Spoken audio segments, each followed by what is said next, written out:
Hello, and welcome to the Real Biz Life Chronicles, where we discuss all things business, branding, and life. I'm your host, Tracy Fryer.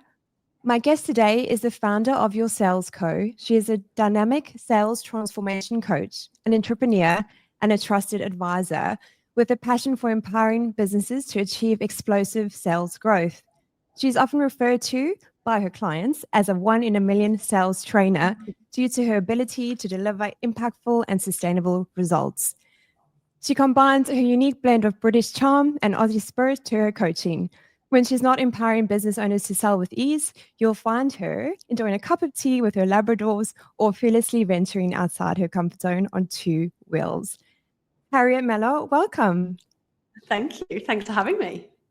Of course, I'm looking forward to our chat today. Yeah, me too.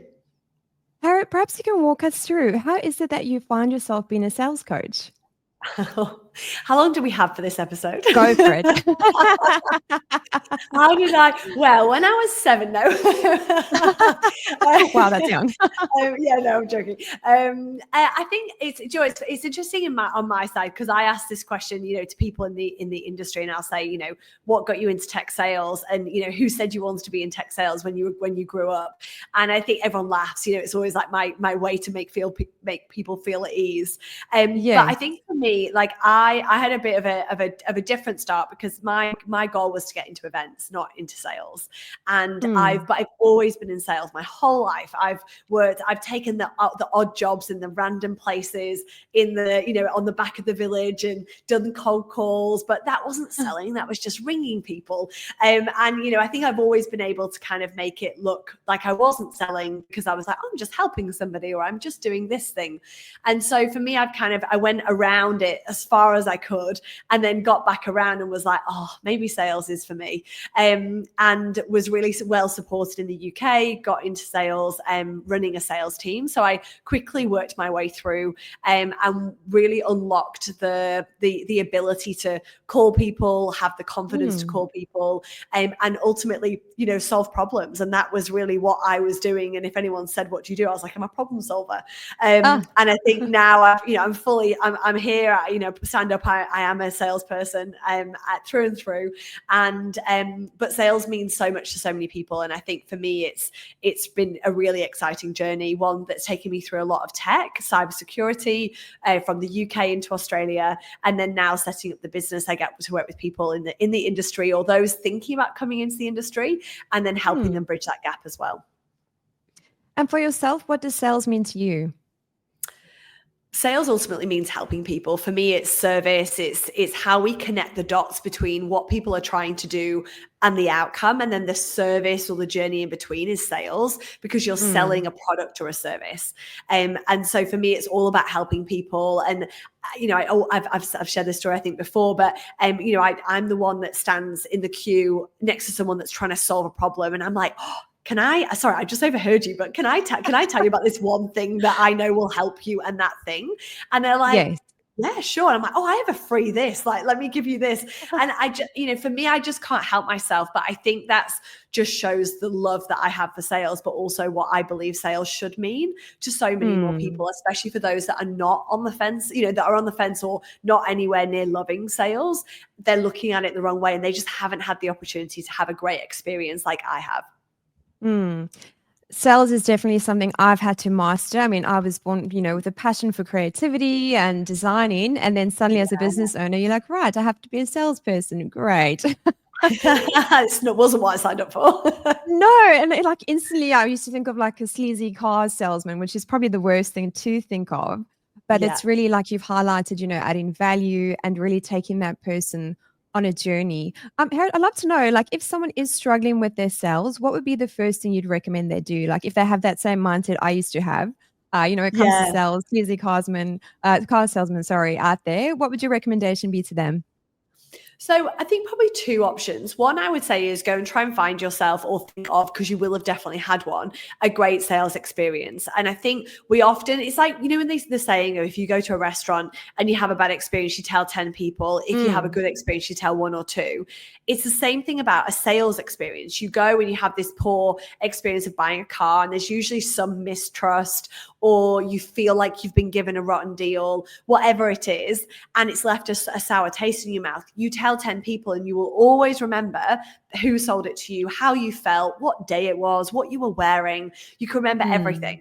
And then if we actually take us a moment back and go, okay, well, when did we have a great experience? Was it buying that sofa? Was it the customer experience on a website? What was it? And what was it about that process that helped you to or made it so great? And I think I made a call just yesterday, and I told somebody about this this morning. I rang a tire shop yesterday, and I have two very bald tires, which my friend pointed out to me yesterday. I was like, good to know.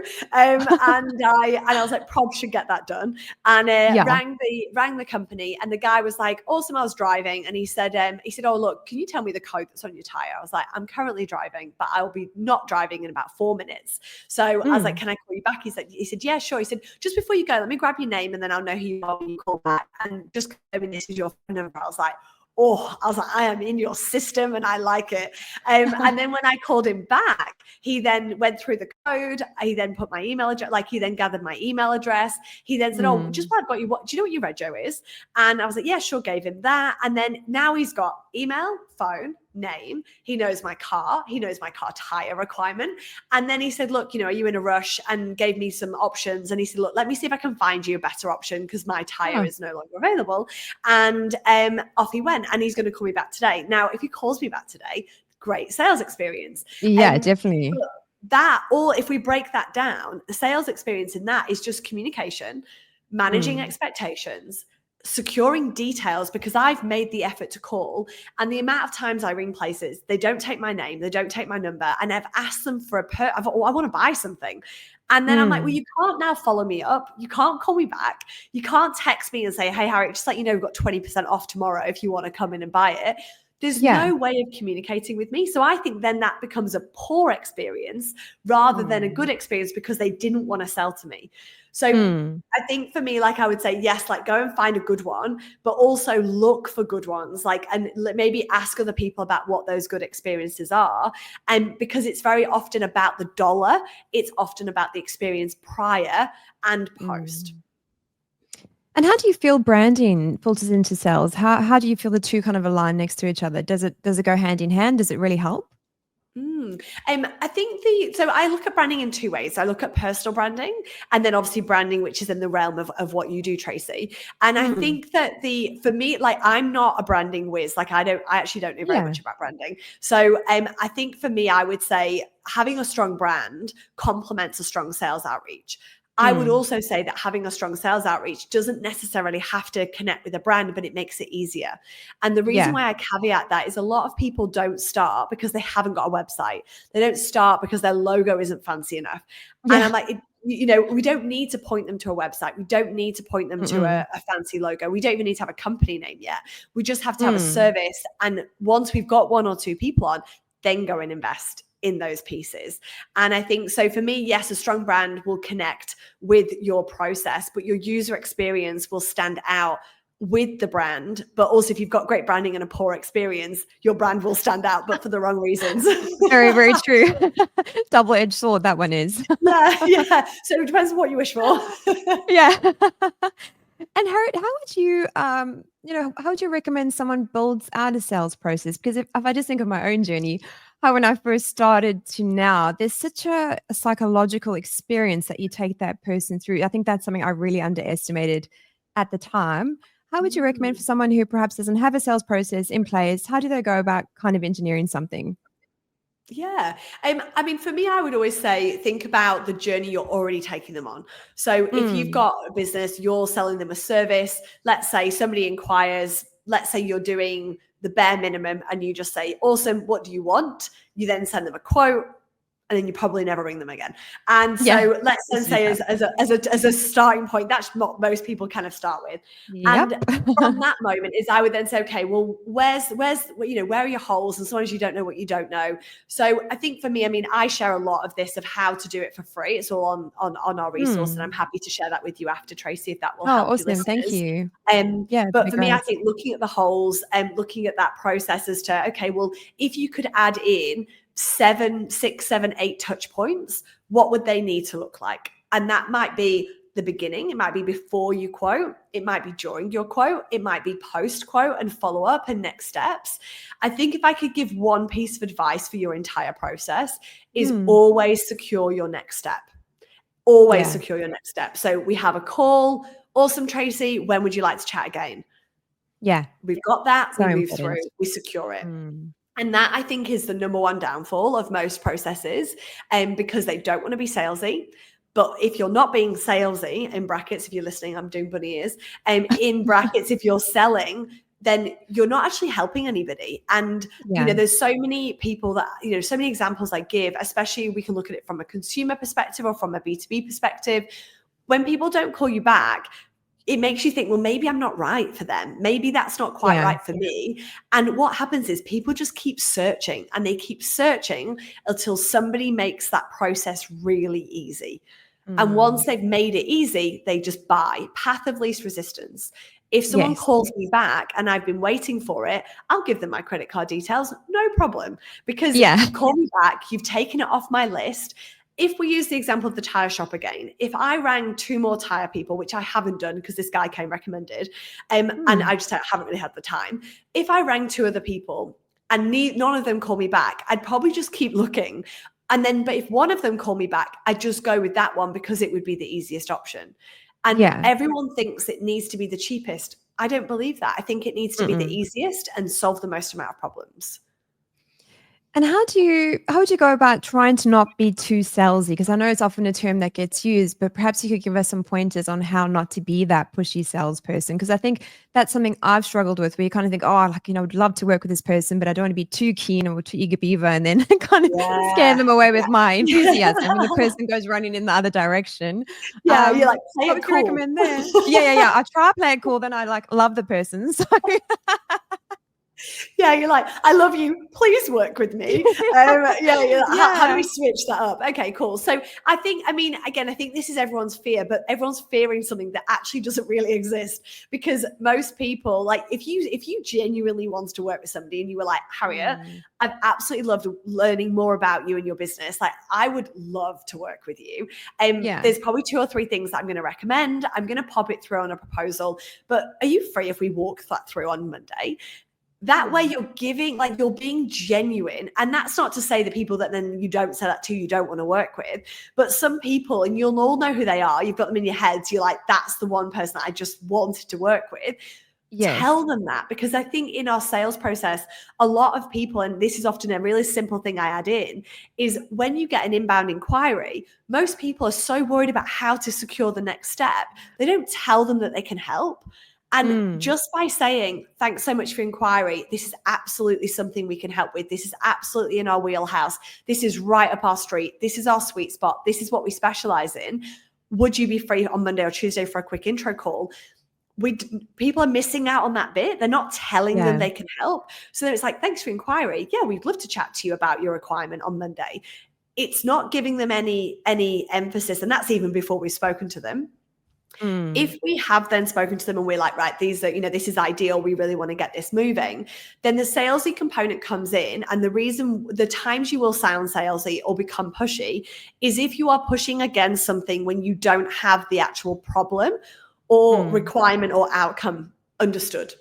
And what I mean by that is that if I'm selling sales services or sales enablement, sales training for your team, and you've told me you need your team to generate more calls, and I'm talking about conversion rate and I'm pushing conversion rate, you're not going to care about that because we've totally missed the mark, because I'm talking conversion and you want more sales, more calls, more activities in your pipeline.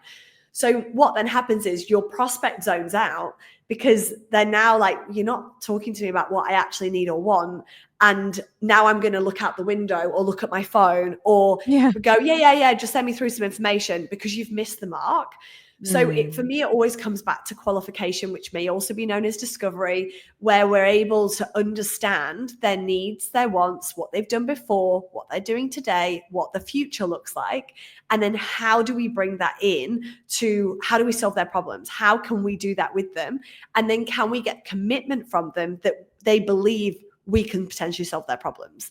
And from there, we then move into our proposal, into our, conversation overview, and then move it through in that way. But I just find the salesy piece comes if we haven't asked enough questions, if we're pitching almost what we want to sell rather than what they actually need.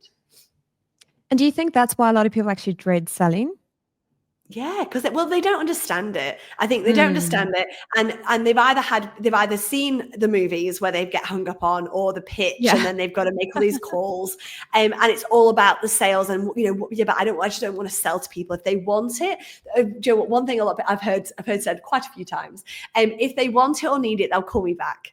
And I think it's the most misunderstood statement ever, because if they want it or need it, they'll call you back, but the chances are they'll call somebody else first. Totally. And if they call them back, they'll go with them. So it's not that they didn't need it or want it, it's the fact that you just didn't give them an easy enough journey to get there. Yeah. And in terms of generating leads, do you believe there's one sort of style that best works? Like, is it cold calling? Is it, email outreach? What's your thoughts on that? Varied. So a varied approach, I would suggest. I don't believe in one size fits all. And if you think about, like, even let's just go friendship groups for a moment, the friends that you ring and you chat for an hour in the car to on your way home from work, the friends that you voice note for 35 minutes, the one word text messages that you send to and from a friend, the memes that you send out. They're not the same for everybody. And I've got my friends that I very rarely chat with on the phone, but we'll spend hours in person. And I've got the friends that will spend hours on the phone and we'll catch up every now and again. And I think it's really showing in the fact it's just down to our personalities and what we like. I'm the friend that wants to ring you. So I'm the one that will ring you rather than texting you. And if you text me and it just feels too hard to text back, I'm just going to ring you. So, but not everybody wants me to call them. So then they'll be like, can you text me? I'm at work or, whatever. And I think most people now know I'm calling for the chat. I think, I rang you, didn't I? And said, hi, how are you? You did. I love it, because I love having a chat, as we both know. So I'm all for calls. Yeah, exactly. So I think the same thing applies in business. I generally recommend starting with an email. I then tack on a phone, I tack on LinkedIn. I would then repeat that again. And before you know it, you will have hit 6-8 touch points without really trying very hard. And on average, it takes 7 to 15 touch points to convert a lead. So if you take that effort, if you make the effort, if you're going to email, don't email them unless you're going to call them. If you're going to email and call, don't do that unless you're going to LinkedIn message them. Like, make it worth your while, because so many people will do the email, they'll do the LinkedIn, and then they might do another email. And they will very rarely call, rarely call. And as soon as you pick up the phone, you're getting an instant feedback. You're getting I got the email. Oh yeah, it's not quite the right time. Awesome. Like, thanks so much for letting me know. Look, I'll reach out again in the new year if you're happy with that. Or we've got this happening, or I've got this freebie, or with your permission, I'd love to share this with you. We're giving value, we're adding value into their day, into their life. And we're able to do that because we had a conversation. They're not going to email back, very rarely email back and say, hi, Tracy, thanks for your email.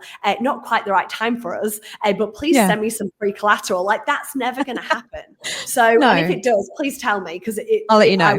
I will fall off my chair. Because it just, people might reply and say, I'm not interested, but they very rarely won't reply and say, thanks, but send me something, or let's chat again in the new year.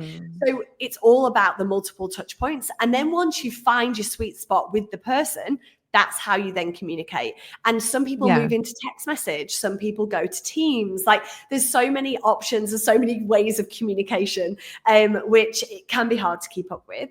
But having the varied approach will get you results and success much quicker. And Harriet, let's speak about rejection because obviously, sometimes picking up that phone if you are new to this can be so nerve wracking. I've been there. The one time I procrastinated for about 45 minutes and I was like, Tracy, just do it. What have you Pick got any up. pointers for us, like, just doing that cold call or how to handle that rejection? Because sometimes, not everyone receives that call really well and can be quite Mhm. rude. And it's almost like a stab in the heart. How would you suggest one handles rejection when it comes to that sort of thing? Yeah, a stab in the heart, I Tracy. know that's That how I makes take it. I'm me like, that's a bit sad. extreme. Yeah, but I no, I hear you. I hear you. It can really feel like that. And do you know when that happens is I believe it's because you're too connected to the outcome.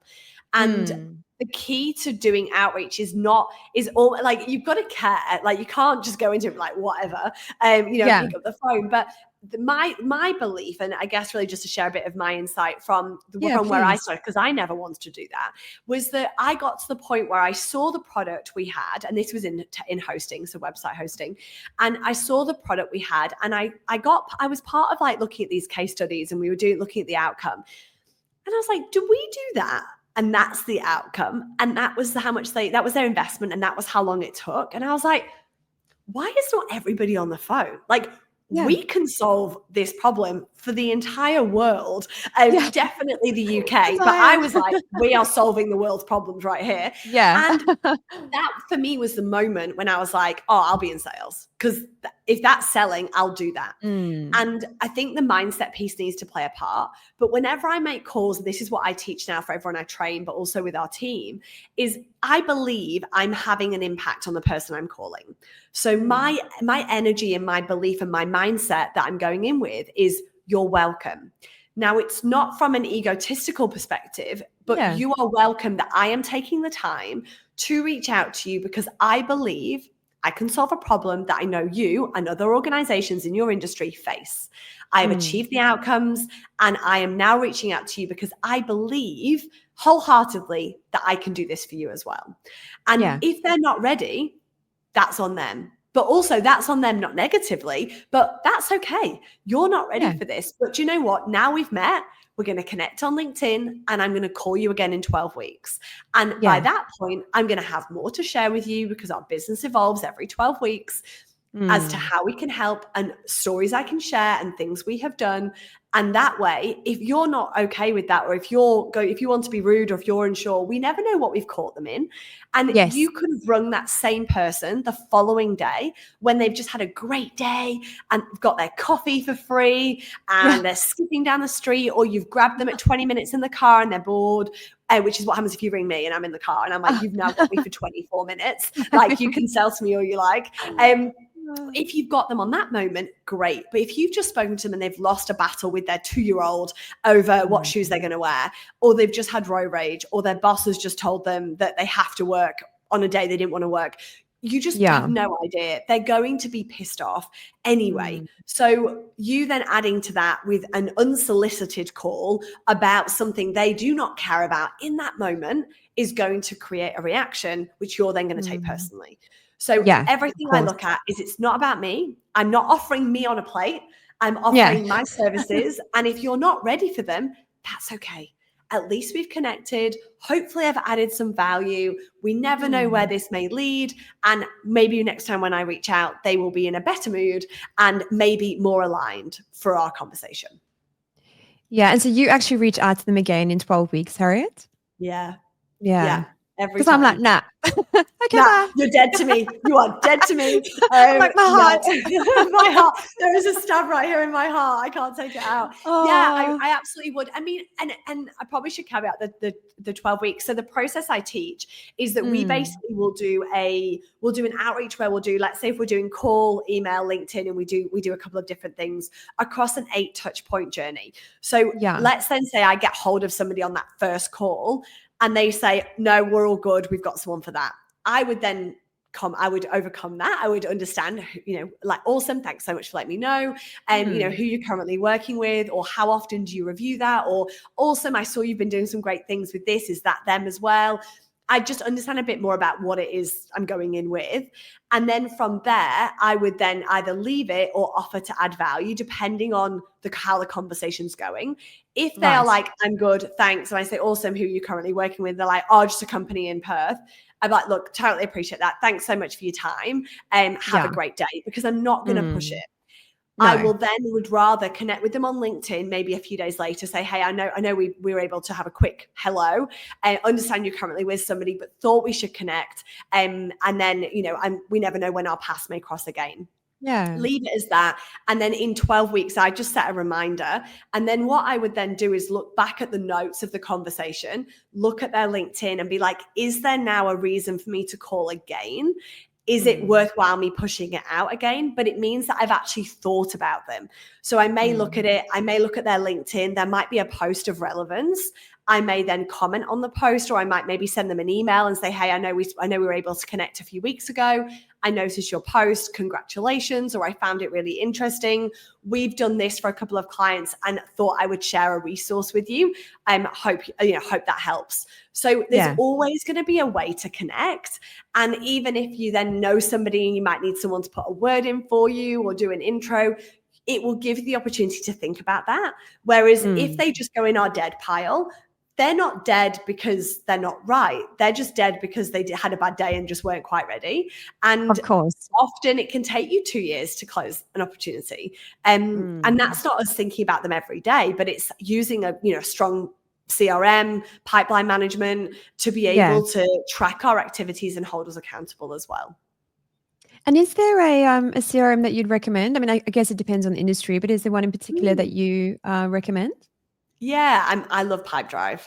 Oh, That's same. mine. Yeah, I was going to say, I'm pretty sure you use Pipedrive. Yes, Yeah, call got that's me on what I it. use, and that's now what we implement with all of our clients. So, Great. so we've actually become a partner of Pipedrive. They reached out and Oh, asked us to awesome. become a partner, which was very exciting. Very cool. And that was because we've done so many implementations, and they were like, "Why are you not a partner?" And we do a lot of updates around Pipedrive and how to use it effectively. So that was quite a nice synergy. But the reason Great. why and I guess the reason why I recommend Pipedrive is because it's cheap. It's simple to set up and use, and you can see your opportunities moving through the pipeline. And from doing the onboarding training that I've had to do to become a partner, one of the things it talks about is why they created Pipedrive, like why it started. And it said that it's down to actually promoting or highlighting the importance of activities. And that's why I love it so much, is because of their activity features. But I didn't know that was the emphasis that they put on building the program, was around the activities and around building cadences and promoting that, the continuous options that you can develop really from the CRM. But the CRM is only as good as you make it. So you've got to put the notes in, you've got to use it properly, you've got to have your stages set up correctly, you've got to use the activity. Otherwise, you might as well just use a spreadsheet. You may as well. Yeah, you definitely have to be on the ball. It's such a powerful tool. I don't know about you, but I carve out time in my day to kind of, look at my activities, look at where my deals are at, and kind of move things along those pipes. Yeah, for sure. For sure. Harriet, the other thing you touched on, and I love that you've touched on this, the importance of a LinkedIn presence and having a LinkedIn profile, because I come across a number of business owners who say, oh, no, it's not really my thing. How have you found having a LinkedIn profile has impacted, I guess, your own sales and your business? Yeah. I mean, I've been on LinkedIn when it was a recruitment tool, which is probably now showing my age, but I've been on it forever. And even back in the UK, there was in our contracts, we weren't allowed to put where we worked. And that was because it was used for recruitment. It wasn't very often, it was rarely used to actually generate, network and build. And it's massively evolved over the years. And I think for me, I mean, people buy from people. They don't buy from businesses. So if you look at, consumers will buy from brands, but businesses will buy from people. And so if you want to buy something, you need to believe in the people that you're buying from. And so that for me is LinkedIn through and through. And if you want to learn more about who they are and what they do, LinkedIn is the platform. It gives you a presence. It warms up your prospects. It does so much in such a small platform, or, you know, in such a small amount of time that you need to put into the platform.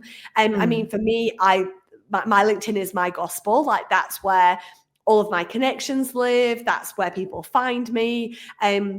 And I post regularly on there because I'm adding value to people that I'm connected with. But I also recommend businesses that have a team to also have it. If you're a CEO, have it. Why did you create the business? What are you doing in the business? What are you excited about? You know, how can people follow along in your journey? And it's just proof that people want to do that, because any celebration posts get the highest amount of traction so on true. LinkedIn. And it's because people want to celebrate you. They want to be like, that is amazing. Congratulations. Like, it's so great to see. And people tag other people. I think it's just such a great platform when you use it consistently and use it to drive value. And that's what people enjoy. And I think, you know, the importance of LinkedIn for me is massive. It's included in every one of our outreach programs. It's included in every one of our sales audits and reviews. So yeah, could not recommend it highly enough. And Harriet, I guess for your, as your own, you know, on your business journey, what are some of the challenges you face? And I'd love to know how you've kind of navigated through them. Challenges. You know, it's fun. I'm laughing because I got asked a question yesterday. I did my strategy day for 2025, and I got asked a question about some, like, you know, we're this hot topic, and he said, "What's the challenge from the last 12 months?" And I was like, "I don't think I've had any." Like, I think, Great. and I don't know if that makes me sound a bit, you know, big-headed, but I think the thing is, for me, and this might just be the salesperson in me, is that you either win or you learn. And I think for me, there's been challenges on the way, but I think my challenges show up in different forms. And for me, that I think they're just like they're part of the journey. And I don't know whether I ever look at them as a challenge, more so as something for us to develop and learn. But I think, you know, if I had to think of a challenge, you know, building the business, I think for me, it's always been mindset. Like, I think you know, the fear, the doubt, the uncertainty that comes with building a business, I think has probably been the biggest challenge that I face all the time. And I think, you know, then I've got full-time employees now. And, you know, somebody actually asked me yesterday, because I rang them on the way home for the quick chat, and they're over in Brisbane. I'm doing some work with them in January. And he said to me, he's like, Harry's like, you're putting on all these teams. He's like, are they all full-time or are they contractors? And I was like, no, all full-time. I was like, I prefer them over contractors. They help build your business. They're part of the team. You know, they're invested in that. And yes, the pressure's on for me, but the pressure works. Like, it just means that I can't make decisions. I can't make rash decisions. I can't make decisions on a whim. I don't take massive risks, and maybe I should take bigger risks, but I like the way I've built the business. I like the way that I know I can afford to pay everybody. I like the way that my contracts are, you know, run. For me, it works. But I think the mindset and the doubt and the uncertainty play a part until you lean into it. And so for me, when I first launched the business, I worked with a coach, and, you know, she's like, what are you afraid of? And I was like, well, what if it doesn't work? She's like, well, then could you get another job? I was like, oh yeah, I could get another job. She's like, okay, so what's your problem then? I was like, okay, yeah, all right, I'll do that. And if it doesn't work, I'll just get another job. And I think for me, that was the permission to go, well, you can have a go. And if it doesn't work, then that's okay. You tried, and at least you gave it a go. Whereas if I took another job, then I would never know what it was going to be like, and I would never have given it a go, and I would have never learned as much as I have or achieved as much as I have, because I didn't just take that little risk. And so I think for me, every time I go to do something, I go, okay, well, what's the worst case scenario? You know, I hired a girl in London. She ran a campaign for us for 3 months, and I hoped it would turn into something more, and it didn't. But for me, what was the outcome? Well, we learned, we trained, we looked at how it would work, you know, hiring somebody across the other side of the world. And what was the outcome? Great conversations, more leads generated, people knowing about who we are. What was the cost? Well, it was an X amount investment. And now I can go, well, I tried it. And if I didn't, I would have been like, I wonder what that would have been like. I wonder if that would have worked. And I think that's worse than just giving something a go. Yeah. And how important do you feel, I guess, self-belief and like belief in your mission is? Massive. Ish massive.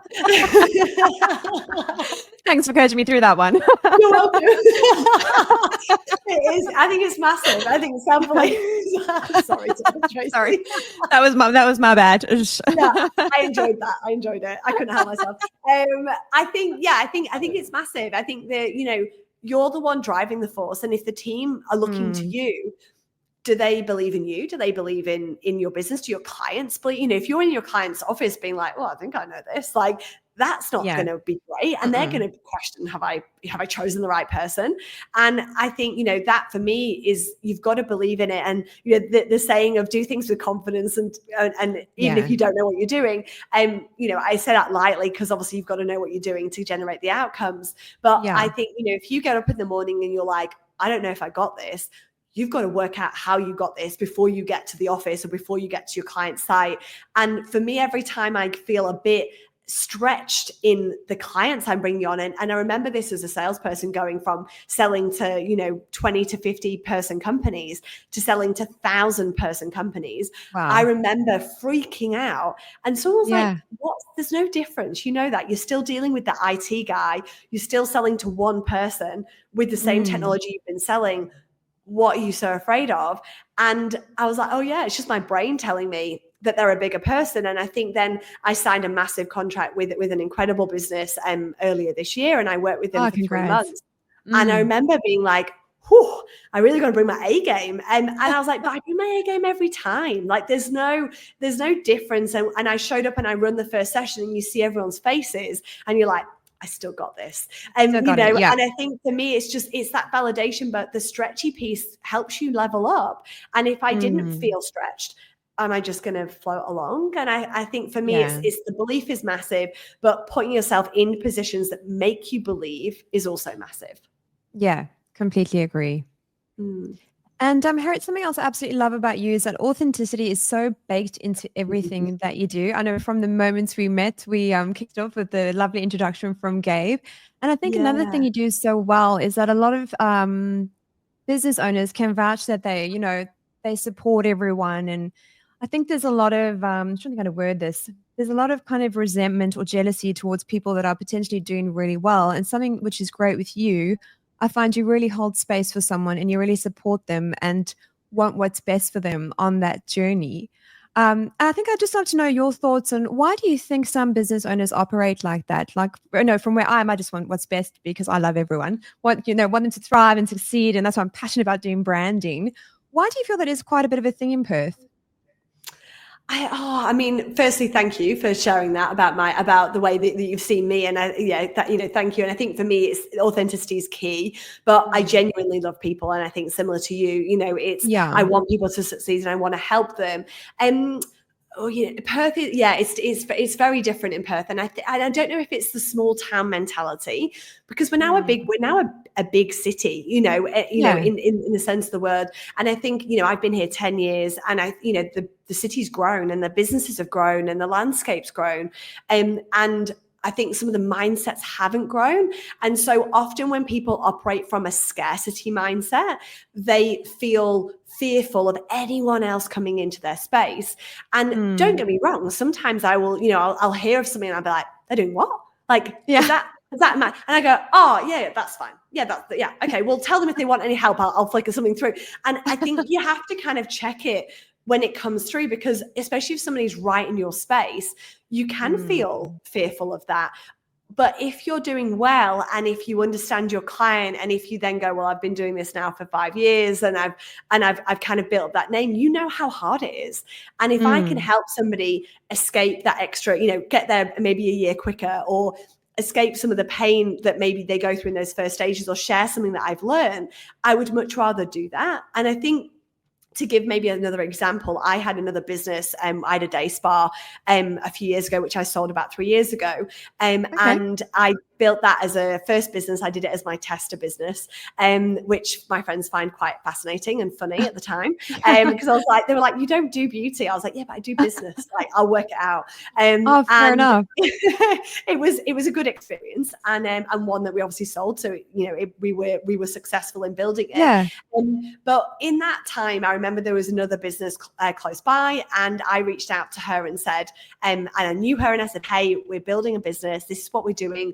We don't believe it will compete with yours, because it was another salon, but they were focused very much on different skincare treatments. We were doing more wellness and mindfulness and slow treatments and relaxing treatments rather than skin healing, as an example.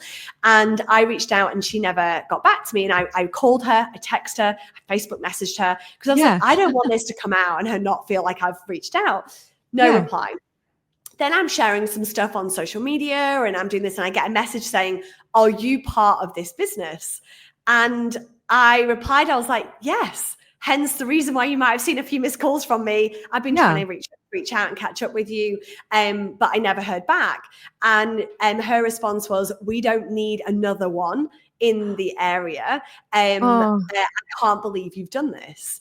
And I was absolutely gobsmacked. And I replied, and I said, and she sent me back considering a friend. And I was like, well, I haven't heard back from you in 6 months. So I'm not sure how friendship levels work. But also I wanted to reach out because I really wanted your blessing, and I genuinely did. But I also wanted her insight. Like, she was extremely experienced. And I wanted just to be able to refer clients, because very different businesses, nothing of the same. And I just felt like it was just, that was the way it was going to go. And coincidentally, I mean, we had a lot of their clients that end up coming to us because they wanted that mindful well-being, side of things, but they weren't, that wasn't our target or our goal. And since then we've spoken, and that's kind of water under the bridge. But I think it was a really interesting one for me to navigate, because I felt that I had done the right thing, and that I was showing up and sharing and being really upfront, and that for me didn't really come through in the response. But again, I think if she'd seen that and we'd had the conversation and we'd had that maybe over 2 or 3 weeks, I think the response would have been very different. Whereas when you're on the back foot and you already feel like you're struggling in that area to generate more clients, and we were fresh and we had new ideas, and obviously I come from a very heavy sales background, and what does that mean? The fear comes from the fact that you don't, maybe you're not doing enough. Maybe you haven't put enough emphasis in supporting or looking after your clients or finding new clients. And we are going to be a risk to them. And so that I also understand as well.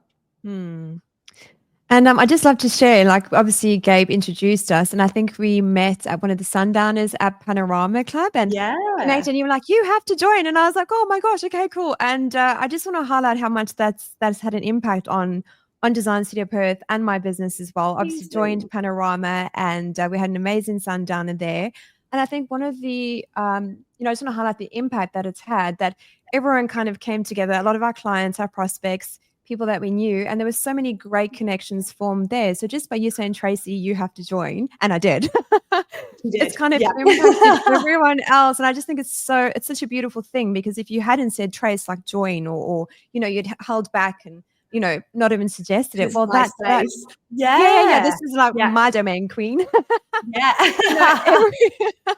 Everyone would have missed out on that great opportunity to come together. And I think there's about 80 people or so there. And so it just shows the power of, like, adding value and really trying to serve each other, as opposed to trying to, like, hold everything to yourself. So thank you so much. And it's nowhere near as fun. And I think that again, and although we're talking about locality and proximity, but also women. And I think again, women historically have had a very tough time of building businesses, of getting out of that stereotypical of the women stay at home, and yes, they have to raise children and all of those different things. But I think then when it comes in, it's almost like we're coming from this heart, like, I've earned this, get out of my space, and I'm seeing a huge shift in that. I've had a very, I guess for me, I've had a very lucky journey where I felt supported. I've had challenges along the way, in navigating that. But for me, as a general, I'm very confident in who I am. I'm very confident in what I deliver. I'm very confident in the results that we deliver. And if I'm not right for somebody, go find somebody else, because Yeah. I'm not going to be the one that will hold somebody back from trying something else, or hold somebody back from not joining a club or not getting access. And, I get people reaching out to me, especially about Panorama at the moment. Yeah. And, should I join? I'm like, come, Laura from Look Yes. Skin and Body, she's just joined. Yes. And love her. And she's like, she's do gorgeous. you think I'd get lots from it? I was like, yeah, like come. And for me, that's why I joined, because I wanted to help Panorama drive more female members, but I also wanted it for myself, because it's a great place to be. And when we create membership that's got great people in it, it means that you and I get to spend more time together. It means that, Jordan gets to spend more time and meet other people. It means that Laura now gets to do the same thing. It's, all of these women coming together should only be a good thing. They should never be a negative thing. Definitely. And how important do you feel community is? A lot of business owners, they'll be alone most of the time. How important do you feel it is to belong to a community like Panorama Club? Again, important. I think, community really helps. And if you've got a problem, you can share it, and only the right communities will you do that. And I think for me, I'm very fortunate. I've got some great friends in business. And I think, Gabe is how you and I met. And Gabe's a great one for me. I will ring Gabe on my way home, and I'll be like, Gabe, I'm navigating this. Like, I either I'll just whinge to him and just be like, oh, this has been a day. And we all need to do that. I invite him to the same. I think having your people, and whether it's in a club or a community, or whether it's just people that you can rely on, I think that's also a really healthy place to do it as well. And Harriet, what would your one piece of advice be to someone who is either thinking of starting a business, or they feel like they've hit a bit of a wall in their business? I would say, if you're thinking of starting a business, make sure sales is at the forefront of whatever you're thinking of doing. Think about your customers, think about how you could do it. And my one thing is always do some stuff for free. Like, even if it's just cost paid, or paid at cost, get your stories, get your examples, get your case studies. It makes selling 100 times easier if you've got language and message and examples. So maybe start there. If you feel like you've hit a wall, you have a lot of opportunities sitting in your inbox or in your CRM. You've probably just not worked it enough or properly. And so I would then say, go back and reignite them. And I'll give you a link, Tracy, to a free reignite please. template. That'd be awesome. Because that for me that's where I always go. If you're ever feeling a bit stuck, reignite. Why, where were they specifically? What were they doing specifically? Why now specifically? And then give them a way to get in, and just start with giving some free stuff. If you're unsure, invite them to something, offer to run a free complimentary assessment, whatever the thing is, get yourself out there and start having conversations again. The deeper the hole gets, the harder it is to get out. Yeah, and I think Hormozy speaks a lot about this as well, like adding value, doing a few freebies here and there, and I guess just getting your name and your brand out there, and then slowly the business will happen from there. Yeah, absolutely. Absolutely. And he's a great one to follow. Controversial, but a great one to follow. Yeah. His wife's really good as well. Yeah, she is. Yeah, Layla. Yeah. Highly recommend them. Yeah. And Harriet, where's the best place for our listeners to go should they wish to connect with you? I would say LinkedIn. That's where I hang out most. Probably the easiest way to find and grab me. But yeah, definitely LinkedIn. I'm on there most days. So yeah, would love to chat.